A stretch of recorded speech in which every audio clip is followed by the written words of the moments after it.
The evening sky turned orange as the sun began to set behind the mountains. Jia walked along the dirt path that led away from her village. She was 16 years old, with dark hair that fell just past her shoulders. The small Korean village where she lived sat in a valley surrounded by tall green mountains. Jia loved these evening walks. The village was quiet as people finished their day's work. Smoke rose from chimneys as families prepared dinner. Her village was one of the few places on Earth that had not changed much with time. While big cities had flying cars and tall buildings that reached the clouds, her village kept to the old ways. Jia stopped and looked up at the darkening sky. A bright flash of light caught her eye. Then another, and another. Small dots of light moved across the sky in a way that stars did not. They moved with purpose, as if they were looking for something. "That's not normal," Jia said to herself. She had never seen anything like it before. She hurried back to the village, her heart beating faster. As she reached the edge of the village, she saw her grandfather Da, sitting on a wooden bench outside their small house. His face was wrinkled from years in the sun, and his hands were rough from working in the fields. But his eyes were still sharp and clear. "Grandfather, I saw strange lights in the sky," Jia said, pointing back toward the mountains. Dad looked up but could not see what Jia had seen. "Come, sit," he said. "The sky has always held mysteries." Jia sat beside him, still thinking about the lights. "Tell me a story, grandfather, one about brave warriors." Day smiled. He loved telling stories, and Jia loved listening to them. "Long ago," he began, "there was a warrior who faced an army alone. He was not the strongest or the fastest, but he had something his enemies did not." "What was that?" Jia asked, even though she had heard this story many times before. "Courage," Dai said. "True courage is not the absence of fear. It is feeling fear but choosing to act anyway. That is what makes humans special." As Dai told his story, Jia's parents came out of the house. Her mother, Sun, was wiping her hands on her apron. Her father, Kim, was carrying Jia's little brother, Ta, who was fast asleep. "Time for dinner," Sun said with a warm smile. Inside, they ate a simple meal of rice, vegetables, and fish. The family talked about their day. Kim had worked in the fields, Sun had taught at the village school, and Ta had caught a frog by the stream. It was a normal, peaceful night, like so many before it. After dinner, Jia helped clean up, then went to her small room. From her window, she could see the night sky filled with stars. She looked for the strange lights but did not see them again. Jia woke early the next morning. The sun was just rising, painting the sky pink and gold. She reached for her tablet, a rare piece of modern technology in the village. She tried to check the news as she did every morning, but the screen showed no signal. She tried again, tapping the screen with her finger. Still nothing. Jia went to the kitchen where her mother was already preparing breakfast. "The network is down," she said. Sun nodded. "Your father's radio is not working either. Maybe there is a problem with the towers." But as the day went on, all communications remained silent. No news, no messages, no calls. The village felt more cut off than usual. That evening, Jia went for her walk again. The sky was clear, with no strange lights. But as she turned to head back home, she felt something was different. The air seemed heavier somehow, as if a storm was coming. What Jia didn't know was that all across Earth, communications had gone silent, and in the darkness of space, ships were gathering, preparing to make themselves known. The peace of Jia's village was about to end. The village woke to screams. Jia jumped from her bed and ran to the window. The morning sky that should have been blue was now dark with massive ships. They were like nothing she had ever seen before, black with shapes that hurt her eyes to look at. They hung over the distant cities she could see from her window. "Jia," her father burst into her room. His face was pale. "Get your brother. We need to hide." Jia ran to Ta's room and shook him awake. "Come on, we have to go now," she said, trying to keep her voice calm. The 7-year-old boy rubbed his eyes but didn't argue. In the main room, Jill's mother was throwing food into a bag while her grandfather Day stood by the door, looking outside. "What are they?" Jia asked, joining her grandfather. "Not from Earth," Day said simply. His old eyes were steady, but Jia could see the fear in them. The village's only TV screen in the community center was on, powered by backup generators. People gathered around it, watching in horror as news showed the ships releasing smaller craft over major cities. Seoul was in flames. Tokyo was dark. Beijing was being taken apart by beams of light. "They call themselves the Narak," said the news reporter, her voice shaking. "They have demanded our surrender." But the screen went black. A small boy pointed to the sky. "Look." 3 smaller ships, each the size of a bus, were flying low over the village. They made no sound, which was somehow worse than if they had been loud. "Run," someone shouted. Panic spread through the village. People began to run in all directions, but the ships were faster. They shot out beams of bright green light that froze people where they stood.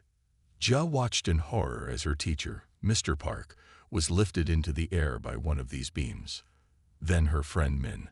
Then others. "We need to get to the mountains," her father said, grabbing her arm. "There are caves where we can hide." The family ran, staying close to the buildings, trying to keep out of sight. But as they reached the edge of the village, a ship appeared over them. "Go." Jia's mother pushed her and Tai forward. "We'll distract them." "No," Jia cried, but her father was already pulling her along. "Take care of your brother," her mother said. Her eyes were filled with tears, but her voice was strong. Jia's grandfather stepped forward. "I'll go with the children. Kim, son, be safe." The last Jia saw of her parents, they were running in the opposite direction, drawing the ship away. Then a green light flashed, and they were gone. Jia, Tai, and Grandfather Day ran into the forest that covered the lower slopes of the mountain. The ground was rough, and Ta stumbled. Without a word, Jia picked him up and carried him, though he was heavy for her. "This way," Day said, leading them up a narrow path. Despite his age, he moved quickly, knowing these mountains from a lifetime of walks. Behind them, they could hear strange sounds, not quite machines, not quite animals. The Narak were hunting. They found a small cave hidden behind a waterfall. Inside, it was dark and cold, but they were out of sight. "What do they want?" Tai asked in a small voice. He was shivering, more from fear than cold. "I don't know," Jia said, holding him close. "But we're safe here for now." Grandfather Day sat at the mouth of the cave, looking out through the curtain of water. "They take people," he said quietly. "Not things. They want us, not our land or our buildings." "Why?" Jia asked. Day shook his head. "That is what we must find out." As night fell, they could see fires burning in the village below. The ships moved like sharks, circling, searching. Every now and then, a green light would flash, and another person would be taken. Jia thought of her parents and fought back tears. She had to be strong for Ta. But in the darkness of the cave, with the sound of water hiding her voice, she made a promise. "I will find you," she whispered, "and I will make them pay." 3 days passed in the cave. Their food was almost gone. Jia knew they needed to find more supplies and other survivors. Each night, she went to the cave entrance and watched the village below. The alien ships came less often now. Most of the people were gone. "We need to go look for food," Jia told her grandfather. "And Ta, I think it's safe enough to move now." Day nodded. "We should try to find others too. We will be stronger together." They left the cave carefully, staying under the trees. The morning was quiet. No birds sang. Nature itself seemed afraid. As they walked along a narrow path, they heard a sound. Jia pulled Ta behind a large rock. Grandfather Dai picked up a heavy stick. "Who's there?" called a voice. It was human. "We are from the village," Dai answered. We mean no harm. A man stepped out from behind a tree. He wore a torn military uniform. His arm was in a makeshift sling, and his face was dirty and tired. Captain Han, he said. Korean Defense Force. Jia stepped forward. I'm Jia. This is my brother Tai and my grandfather Da. Are there others? Captain Han nodded.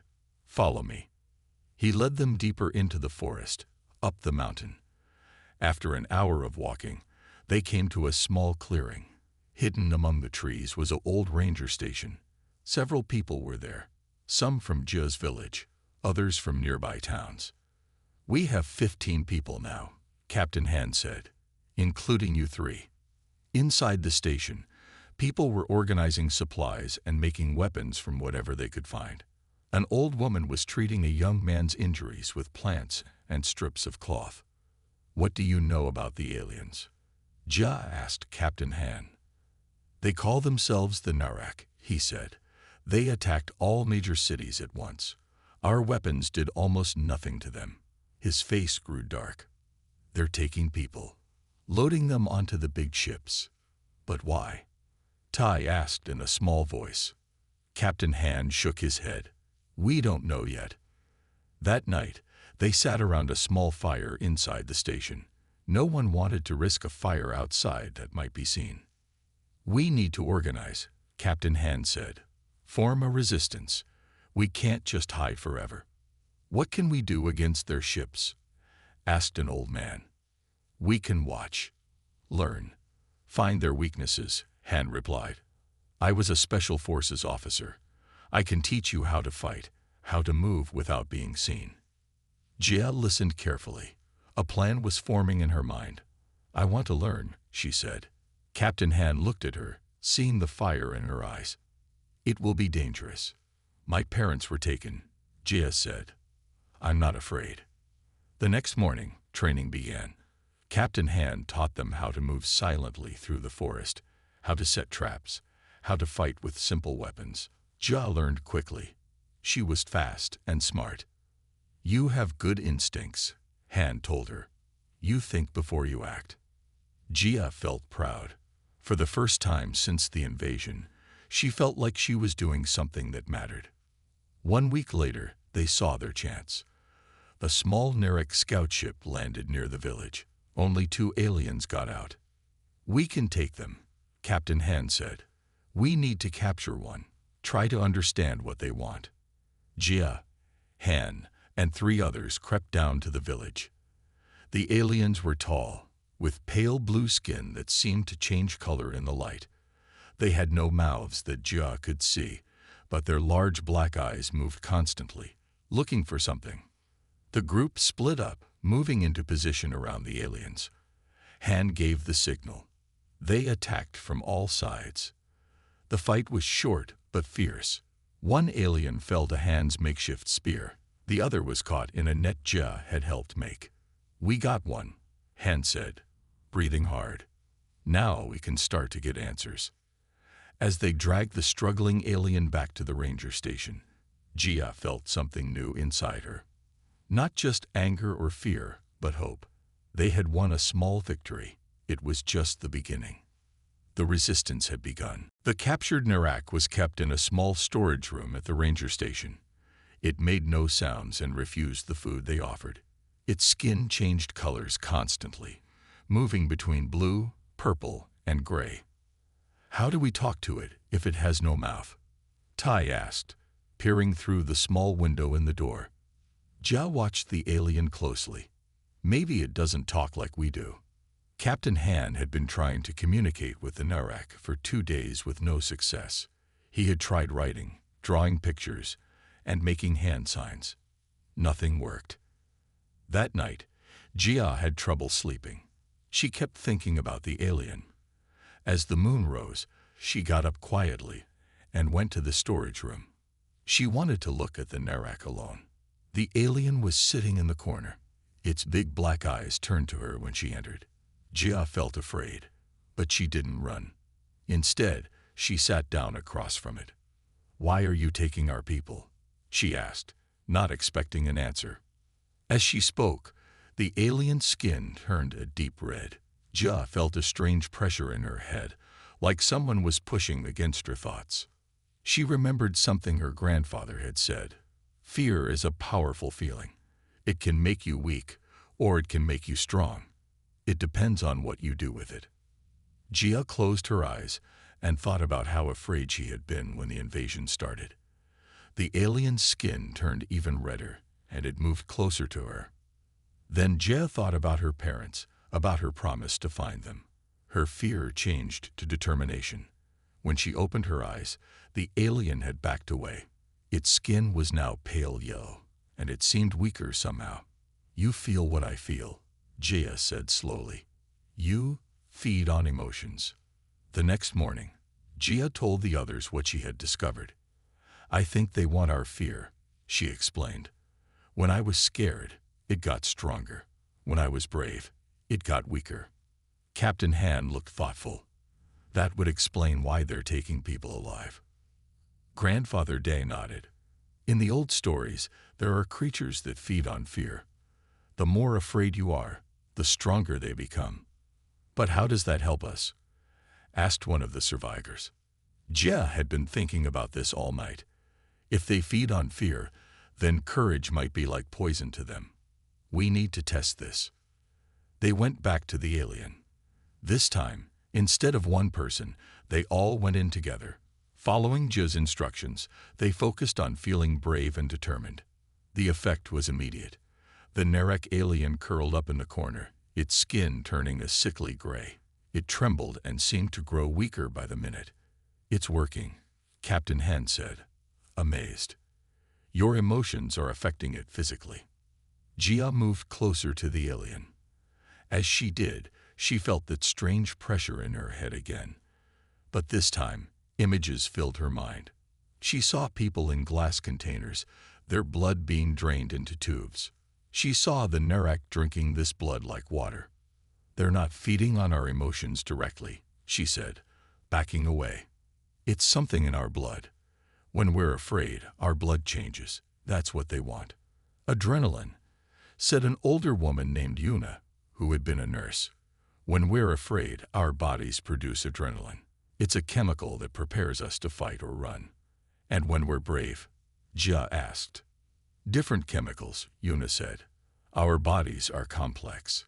Different emotions create different reactions in our blood." Captain Han's eyes lit up with understanding. "So if fear makes our blood good for them, then courage makes our blood bad for them," Jia finished.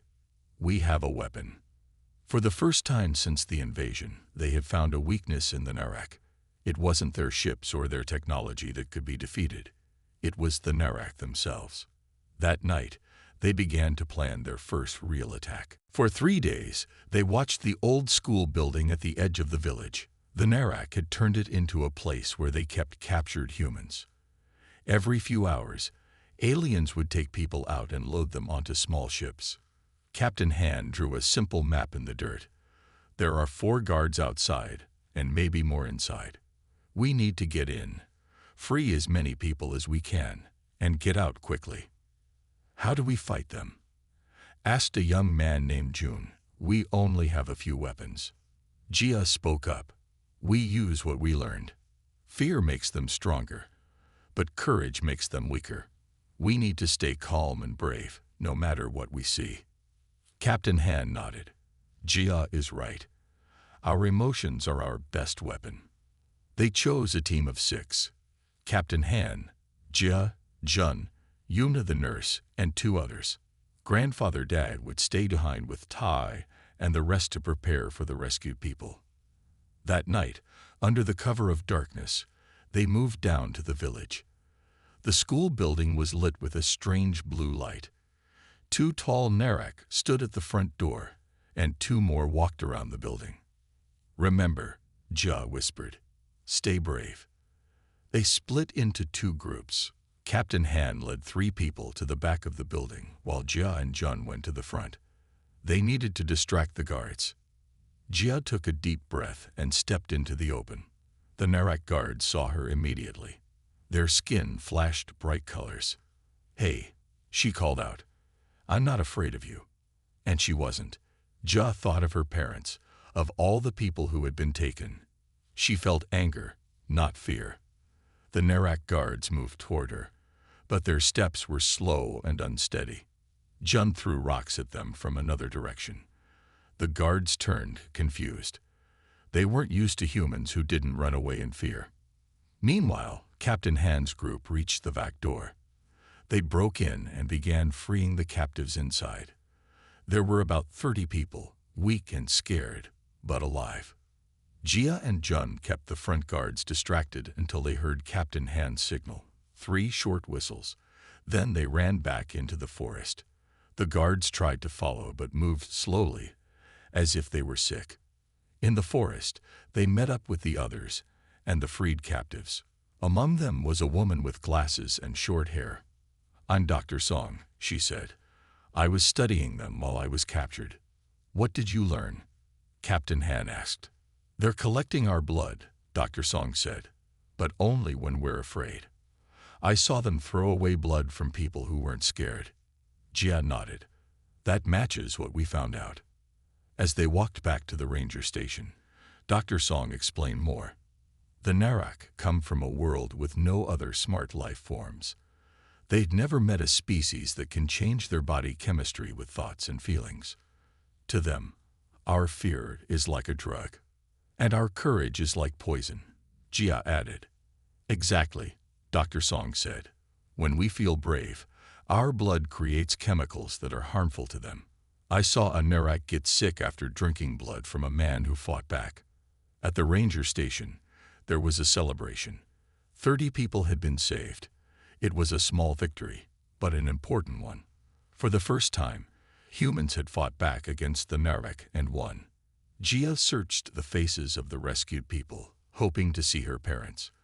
They weren't there, but an old woman told her that more people were being held at a bigger camp near the city. That night, as others slept, Jia stood outside looking at the stars. Captain Han joined her. "You did well today," he said. "You're a natural leader." "I just want to find my parents," Jia replied.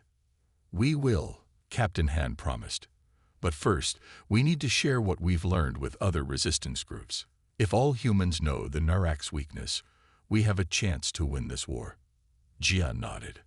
Their small victory was just the beginning.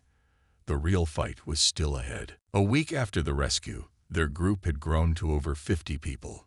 Dr. Song had set up a small lab in the ranger station using equipment they had taken from the school building. She was studying blood samples from the volunteers. "Look at this," Dr. Song said to Jia, pointing to a small glass dish. Inside was a drop of blood mixed with a clear liquid. "This is my blood when I'm calm. Now watch." Dr. Song closed her eyes for a moment. She seemed to be thinking of something scary. When she opened her eyes, she took another drop of her blood and put it in a different dish. "This is my blood when I'm afraid," she explained. "See the difference?" Jia looked closely. The first drop was dark red, but the second drop was brighter, almost glowing. "Now watch what happens when I add a piece of Narak skin to each," Dr. Song said. She put a tiny blue scale into each dish. In the first dish, nothing happened.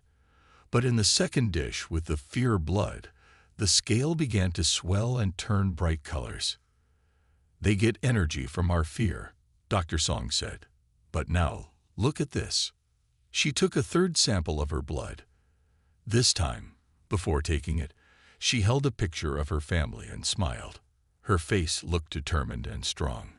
When she put the Narak scale in this blood, it quickly turned gray and shriveled up. "That's what courage does to them," she said. "Now imagine if we could make a lot of this and use it as a weapon." Captain Han, who had been watching, nodded. "We need to make as much as we can, but we also need to find the bigger camp. They might be taking people off planet soon." Jia thought of her parents. Time was running out. That afternoon, Todd came running into the station. He had been keeping watch with Grandfather Da. "A group is coming," he said, "but they look like humans." They all grabbed weapons and went outside, ready to fight if needed. A group of about 20 people emerged from the trees. At their front was a tall woman with short gray hair and a military uniform. "General Lee," Captain Han said, stepping forward. "You're alive." "Just barely," the general said. "We've been hiding in the mountains north of here. One of the people you rescued found us and told us what you've discovered." Inside the ranger station, they shared information. General Lee had a radio that could reach other resistance groups around the country. "The Narak have built large processing camps near every major city," she explained. "They're taking people onto the motherships. We don't know what happens after that." Jia showed General Lee what they had learned about the Narak's weakness. Dr. Song explained her findings. "So human courage is toxic to them," General Lee said. "And you're making a weapon from it." Dr. Song nodded. "We can extract the chemicals from blood given by brave volunteers, but we need more equipment." General Lee smiled for the first time.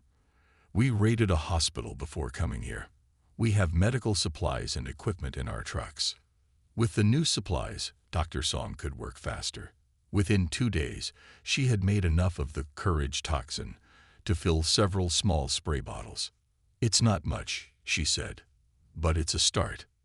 That night, as they were planning their next move, Tai did not return from his evening washpost. Jia went looking for him. She found his small backpack near the edge of their camp, but no sign of her brother. "Ta," she called, forgetting to be quiet. "Where are you?" Captain Han and others came running. They found footprints, Narak footprints, leading away from the camp, and a small piece of paper with a message written in a child's handwriting. "Gone to find Mom and Dad. Don't worry." Jia felt her heart sink.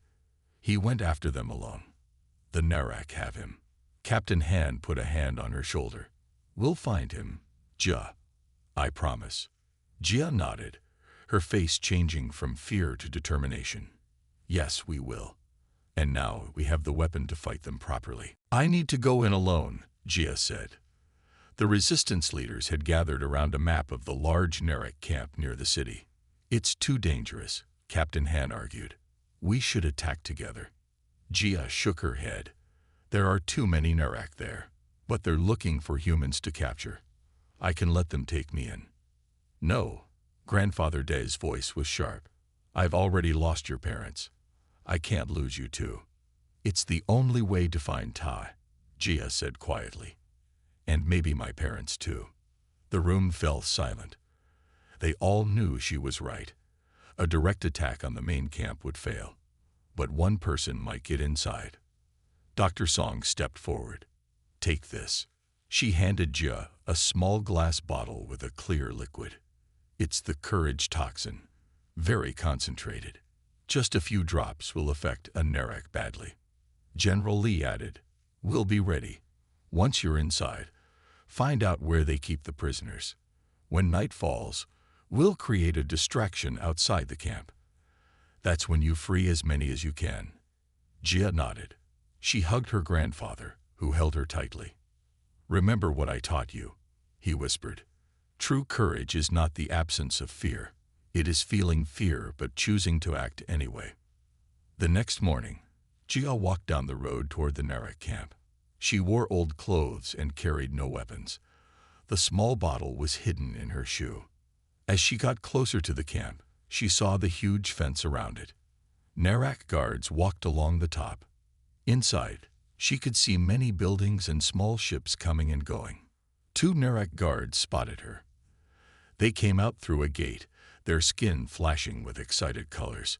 Jia pretended to be afraid, but inside she stayed calm. She had to fool them into thinking she was scared. The Narak grabbed her with their long blue arms. Their touch was cold, like metal left outside in winter. They took her through the gate into the camp. Inside, the camp was huge.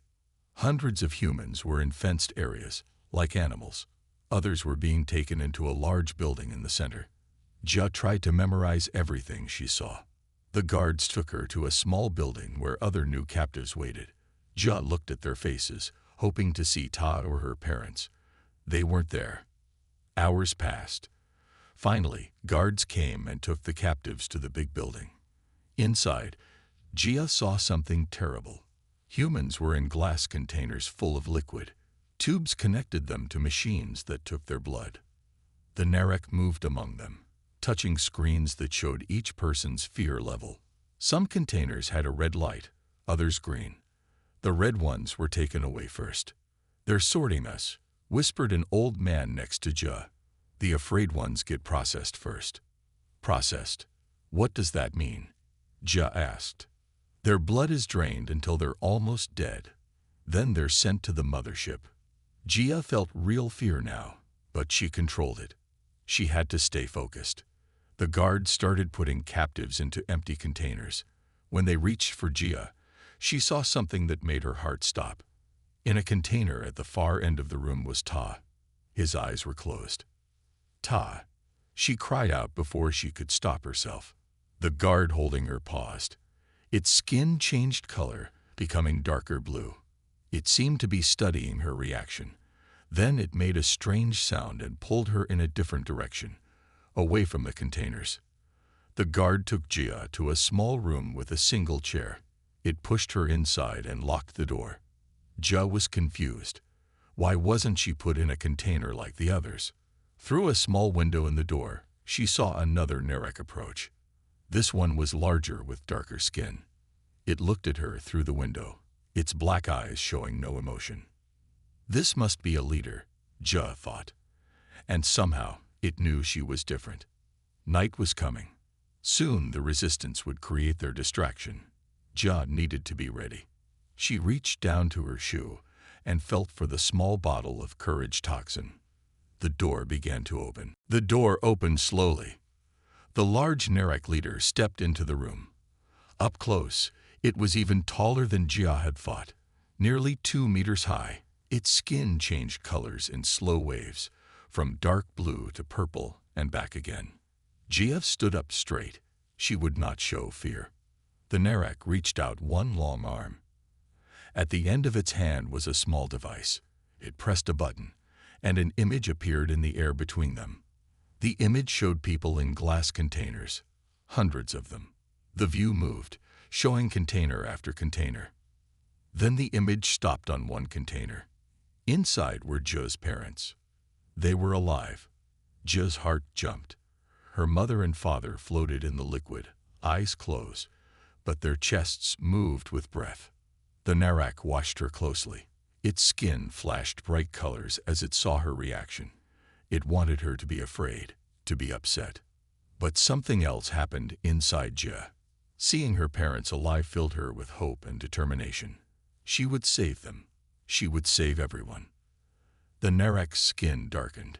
It hadn't gotten the fear it wanted from her. It pressed another button on the device. The image changed to show Tai in his container. Then something new happened. The Narek placed its hand on Ja's head. A strong pressure filled her mind. The alien was trying to communicate directly with her thoughts. Images flowed into Ja's mind.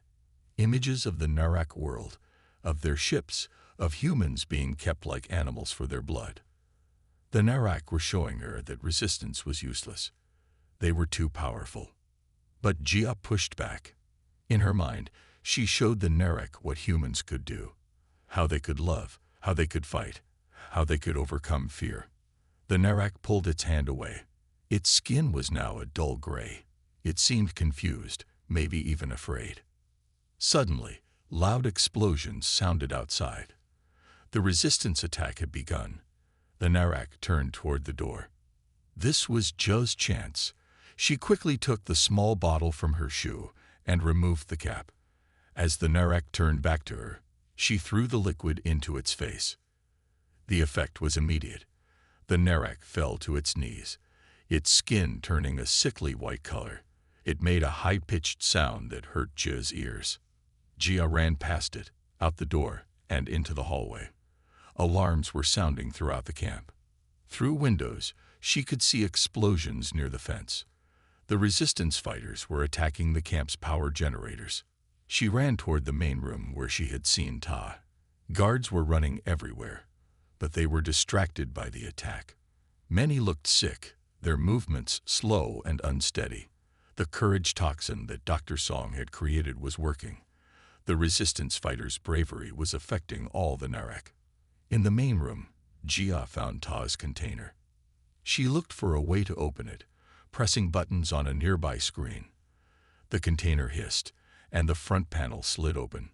The liquid drained out, and Ta fell forward. Jia caught him. "Ta, wake up," she called, shaking him gently. Ta's eyes flickered open. "Jia," he said weakly, "you came for me." "Of course I did. Can you walk?" Ta nodded. Jia helped him stand. "Mom and Dad are here too," she said. "We need to find them." They moved through the room, looking at each container. Many people were waking up as the power to the containers failed. Finally, they found their parents. Jia opened their containers just as she had opened Ta's. Her mother and father were weak but conscious. "Jia," her mother whispered, "my brave girl." More explosions rocked the building. The resistance was getting closer. "We need to get out," Jia said.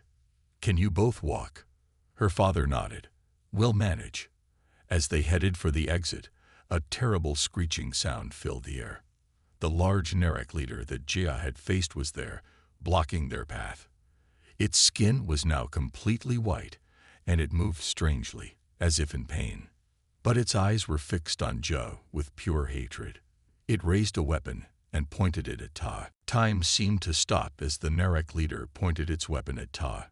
Jia stood frozen, her mind racing. She had no weapon. The bottle of courage toxin was empty. There was no way to reach the alien before it fired. In that moment, something strange happened inside Jia. She felt both incredible fear for her brother and absolute courage to save him. These feelings didn't fight each other. They joined together. Jia stepped forward, placing herself between Ta and the weapon. "No more," she said simply. The Narek leader's skin began to change rapidly, flashing through many colors. It seemed confused by what it felt from Jia. Jia took another step forward. "You feed on our fear. But fear isn't our only emotion, and it isn't our strongest." Another step. The Narek's arm shook. "Love is stronger. Hope is stronger. Courage is stronger." With each word, Jia moved closer. The Narek began to back away. Its white skin now had patches of gray and black, as if it was sick. "And we have something you will never understand." Jia was now just a few steps from the alien. Its weapon was lowering. "We can feel fear and courage at the same time. That's what makes us human." The Narek leader suddenly dropped its weapon. It fell to its knees, its skin turning completely black. It touched Jia's hand, and a final message flowed into her mind. Images of Narek ships leaving Earth, returning to the stars. Then it collapsed to the floor, not moving. Behind Jia, her father picked up Ta. "We need to go now," he said. They ran through hallways filled with confused Narek. None tried to stop them. All seemed sick or afraid. Outside, the battle was ending. The resistance fighters had broken through the fence. Captain Han saw Jia and ran to her. "You did it," he said. "You found your family." "It's more than that," Jia said. "I think the Narek are leaving." As if to confirm her words, the ground shook as the large mothership above them began to move. Its engines glowed bright blue, and slowly it rose higher into the sky. Other ships followed. From all around the camp, Narek were rushing to small transport ships, abandoning their equipment and prisoners. Dr. Song came to Jia's side. "What happened? What did you do to them?" Jia tried to explain the feeling she had experienced, the mixture of fear and courage that had somehow been toxic to the Narek leader. "Fascinating," Dr. Song said. "It seems human emotions are more complex than they expected. The combination of opposing feelings created a biological reaction they couldn't handle." By morning, all the Narek ships were gone. Radio reports from around the world confirmed the same thing. The aliens were leaving Earth. 1 week later, people from many villages gathered for a celebration. Jia sat with her family, still amazed that they were all together again. General Li stood up to speak, Today we celebrate not just our victory, but what we learned about ourselves. The Narak thought our fear made us weak, but they didn't understand humans. She looked at Jia. When we are most afraid, we can also be most brave. That's our strength. That's our advantage. And now the stars know it too. Later, as stars filled the night sky, Jia stood with her grandfather Da. "Do you think they'll come back?" she asked. "Perhaps," Da said, "or perhaps others will come. But now we know something important about ourselves." "What's that?" Tai asked, joining them. Grandfather Da smiled. "That the human spirit is the strongest force in the universe. Our emotions, which we sometimes think make us weak, are actually our greatest strength." Jia looked up at the stars. Somewhere up there, the Narak were telling others about Earth and its dangerous humans who could turn fear into courage. She wasn't afraid anymore. If they returned, or if others came, humans would be ready. Not with bigger weapons or stronger ships, but with the one thing that made humans special: their ability to feel fear and still be brave. In the end, alien blood had met human courage, and human courage had won.